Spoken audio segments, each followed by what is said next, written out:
3, 2, 1. Hello! Hey. My name is Daryl Kelly Carrington. My name's Tim Rowland. My name's Enzanadi. Together we are all doing an FDA Media Foundation course, and we all start in a YouTube channel called D.A.T.E. We started off this YouTube channel October of 2014. Originally it was to gain some form of recording experience, to get the equipment ready, recording, editing, putting it all together, making a small production, just because that's what the course is about, and we just wanted a bit of a catalogue when we graduated. And then a couple of weeks after, we started getting views and likes and stuff like that on our videos, and people really liked our content and really started enjoying what we were putting out. So we kept on doing it, and lo and behold, we became D.A.T.E. Because of that, we decided to do this documentary looking at YouTube as a whole, and we wanted to find out why people are doing it and why it's become this crazy trend and this new craze of the 21st century that anybody and everybody wants to and can do YouTube. And anybody, it's like the celebrities of the 21st century are YouTubers, and we wanted to look at that and how easy that is to do and how you go about becoming a famous YouTuber. I wanted to become a YouTuber because I wanted that lifestyle, and I wanted that, being able to film and be creative in your own way. So we will start with obviously the idea of whatever is trending or whatever we feel passionate about to show. And because we are a group of 4, the idea process it will probably take longer than it would for normal YouTubers who are just on their own, because they'll just have one idea and bam, camera, me, done. But because it's us 4, we got to talk about it, and if everyone understands, everyone's on the same level, the same thought process, then we get it and we execute the video.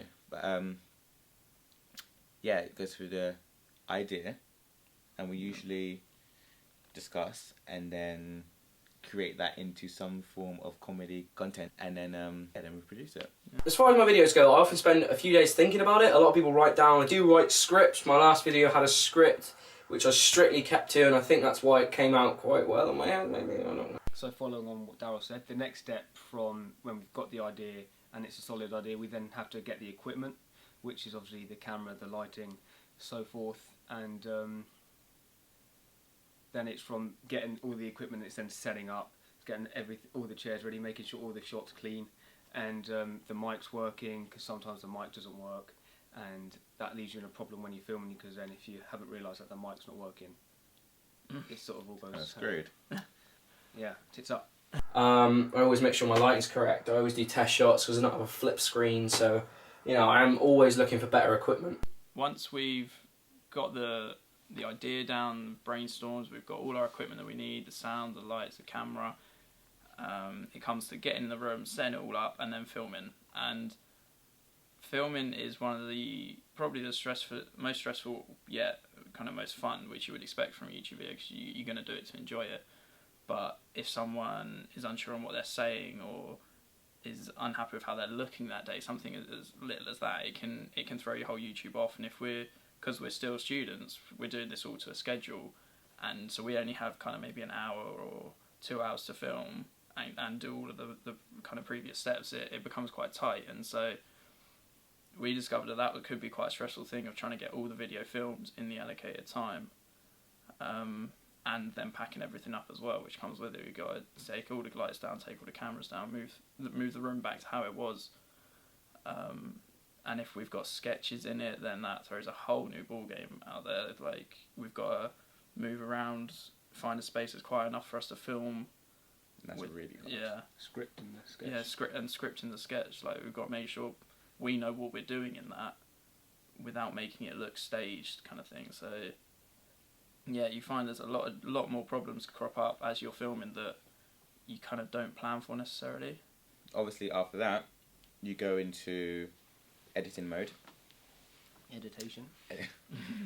But yeah, we go to editing mode, and basically, as long as obviously us being a group of 4 or 4 people in it, we have to come to some sort of compromise and basically some sort of understanding that whatever gets put out there is, you know, it's for the best of the actual video. It's not, you know, if one of us feels like we might not like this shot of us because of, oh, my hair was sticking out there or whatever, then really and truly it adds to the authentic side of the video, because it's not staged, it's not, you know, pampered up. We're not in hair and makeup 20 minutes before and then doing the, well, there you are, and then doing it and then recording it. So but most of the time obviously we Enzo edits all of our videos, so, and we've learned to take it on the chin with whatever he does, because he does do a lot of things where you're like, okay, I look a bit crazy. He picks all the bad bits about, like, when you look stupid, he just picks and highlights those. The thing that I like though about when I actually do come down to editing, from when we started to where we are now, is from editing, like, say, your face. You like the first couple of videos I edited, you didn't like your face, like at the end, so you pulled a stupid face. I zoomed into that, and the fact that people in the video didn't like it, and then to where we are now, if it's in the video, they don't really care that much. So it's the confidence that's gained in themselves, especially. It's kind of expected. Yeah, I think we've decided if it's seen on camera, it can go in, and we kind of understand that when we sit down in front of the camera and make a videos. I think it's something we kind of understand about ourselves now. I think that, like, literally goes into the whole like YouTubers in general. You can't really be self-conscious about the way you look or if you sound crazy or whatever, because the audience is going to pick every little detail out, and you've got to be prepared for it. You've got to be like, okay, I know I look stupid there, or I know I look a bit crazy there, or I know I look funny there. That's the point. But most YouTubers they're not scared of, like, if you watch, prime example, Miranda Sings. Everyone knows she's not real, but but she literally enhances every flaw within the character, like her speech, the way she looks, the camera angles. Basically, she breaks every rule, but because it works for her, and because that's what YouTube is about. It's about being raw. It's not about being high glam, what we see on a daily basis on TV. It's about the raw, gritty of someone producing videos, which engages the audience to be like, I can do that. If that person looks that way and acts crazy, and I'm a bit loopy, and, you know, I can do it. I like YouTubers because I think they're good people because they're self-made. They just did it on their own, and they're good at it good enough at it to have it as their job.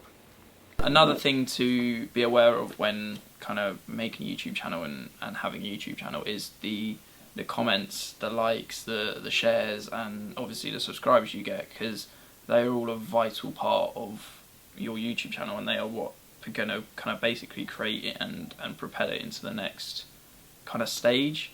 And as an early YouTube channel, we're obviously on minimal kind of likes and comments, but we accept that because we're smaller, and they're still helping us grow because we are still kind of getting more and more subscribers and more comments on different videos and more likes on different videos.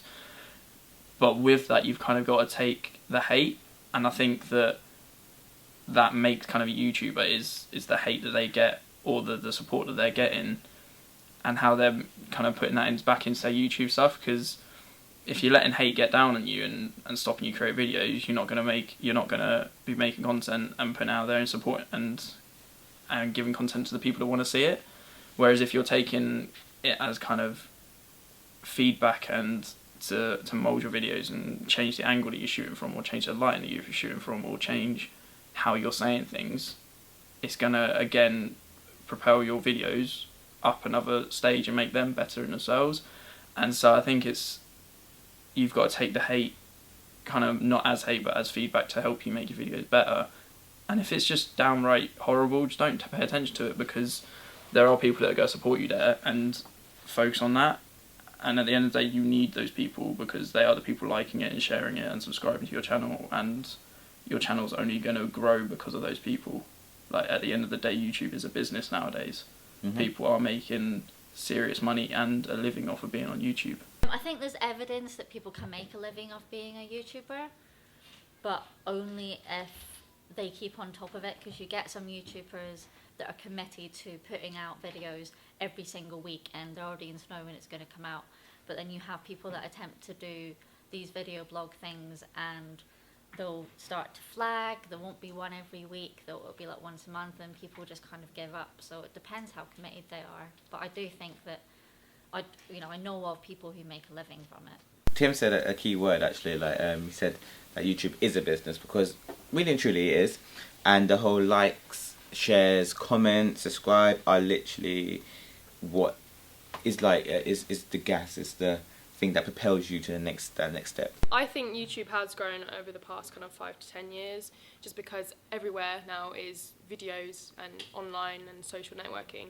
So, I mean, I mainly watch YouTube videos through Facebook and Twitter sort of thing. So, yeah, I think it's definitely grown, and I think it's going to grow even more as time passes. It is, with any small business, if you're like self-employed, any small business that you do, you're going to need things that are the same as comments, likes, shares, because if you're a new business, you want your business to be out there, you're promoting it, you're doing this, you're doing that. Things like comments, likes, shares, all that, that's your money, that's your word of mouth, that's your publicity. All of that is what it takes to be from a little YouTuber to the big dogs, earning the big money and whatnot. Obviously, subscribers and likes and comments and shares are all nice. They're all perks, and they're nice things to have. See someone's left a nice comment, or someone's liked, or someone's shared.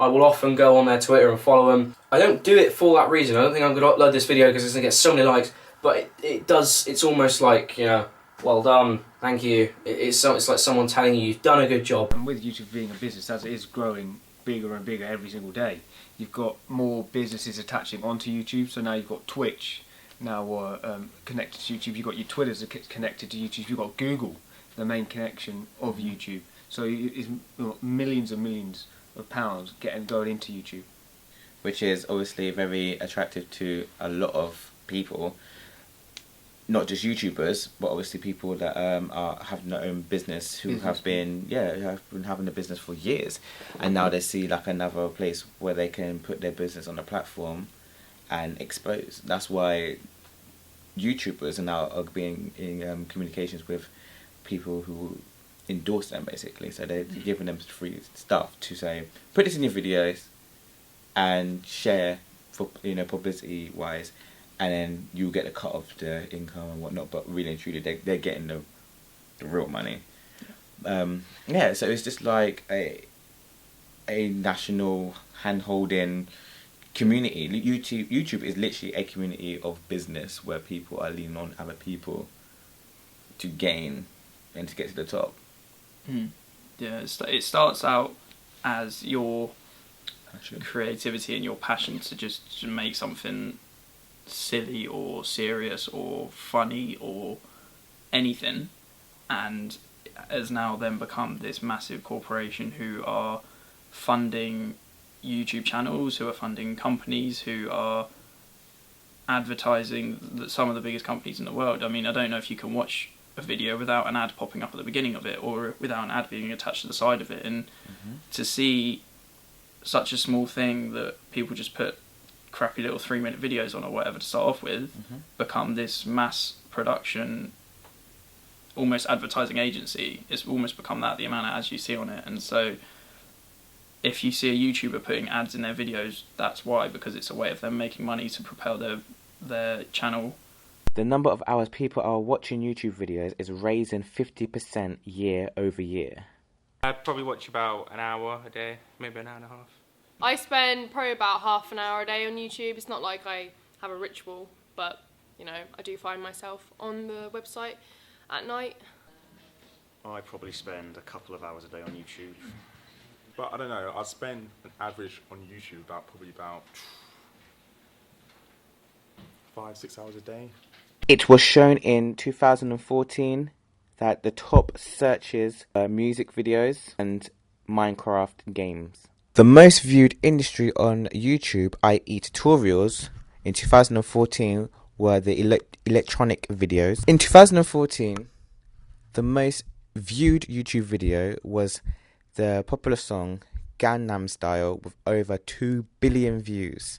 Half of YouTube videos were on mobile devices in 2014, i.e. such as obviously mobiles, and you have your iPods, iPads, any other mobile devices.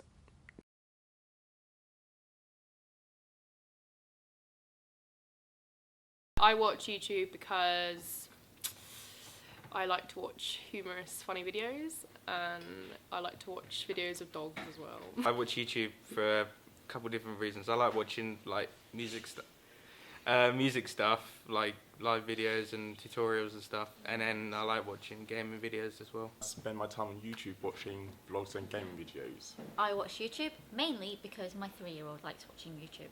I watch YouTube because all the stuff on it is more entertaining than what's on TV. But yeah, thank you for watching. Bye.